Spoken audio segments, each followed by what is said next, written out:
Hello and नमस्कार everyone. आज females हम बात करेंगे एएमएच के बारे में, क्योंकि आपने देखा होगा जब भी आप गायनिकोलॉजिस्ट के पास जाते हैं तो वो एएमएच लेवल ज़रूर टेस्ट कराते हैं। जब भी आपको कंसीव करने में प्रॉब्लम होती है तो वो एएमएच लेवल ज़रूर टेस्ट कराते हैं। तो ये होता क्या है एएमएच लेवल?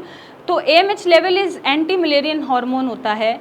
ये हार्मोन मेल और फीमेल दोनों में बनता है। मेल के टेस्टिस इस हार्मोन को बनाते हैं और फीमेल्स में जो ओवरीज होती हैं, जो अंडा बनाती हैं, वो ये हार्मोन बनाती हैं।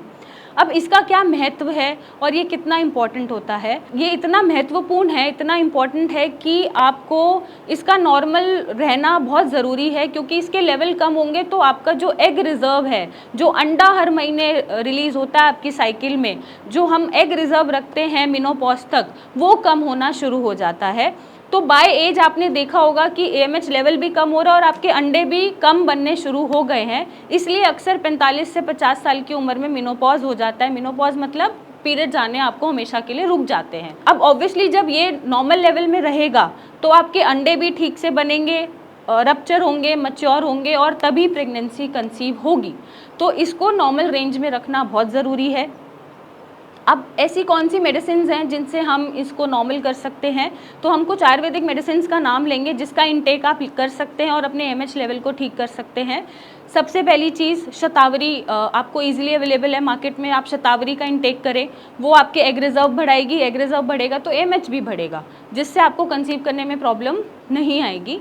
दूसरी चीज़, आप अशोकारिष्ट या अशोक की छाल इंटेक कर सकते हैं। उसको इंटेक करने से भी आपके हार्मोन्स लेवल बैलेंस आउट रहेंगे, पीरियड्स नॉर्मल आएंगे और कंसीव करने में कोई प्रॉब्लम नहीं आएगी।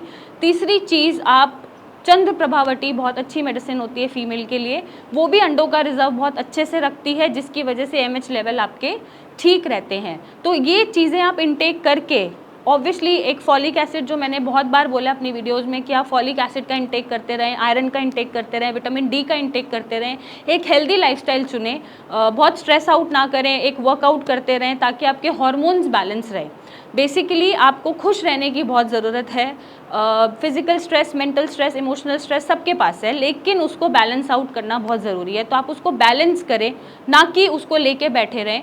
जब ये सारी चीज़ें सही चलती हैं तो आपके हार्मोन्स भी सही चलते हैं, नॉर्मली नेचुरली सही चलते हैं बिना किसी मेडिसिन के, और आपके अंडों के रिजर्व भी चलते रहते हैं। और अगर बहुत ज़्यादा एज हो जाती है तो वहाँ पर हमारे प्रेगनेंसी के चांसेस इसलिए कम हो जाते हैं क्योंकि हमारे अंडों का रिजर्व कम हो जाता है और एमएच लेवल डिक्रीज़ हो जाता है। तो बहुत ज़्यादा एजिंग में आप प्रेगनेंसी प्लान ना करें।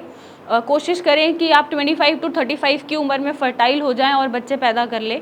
अदरवाइज़ बॉडी में इतने कॉम्प्लिकेशंस होते हैं कि हम उसको कोप अप नहीं कर पाते। तो हमें खुद को ठीक रखने के लिए टाइम से चीज़ें करना बहुत ज़रूरी है। सो अगर आप कंसीव नहीं कर पा रहे हैं और अगर कोई भी प्रॉब्लम आ रही है तो आप मुझसे आके मिल सकते हैं, मेरी टीम से कॉन्टैक्ट करें और इसका एक सही सोल्यूशन पाएँ। So thank you and take care.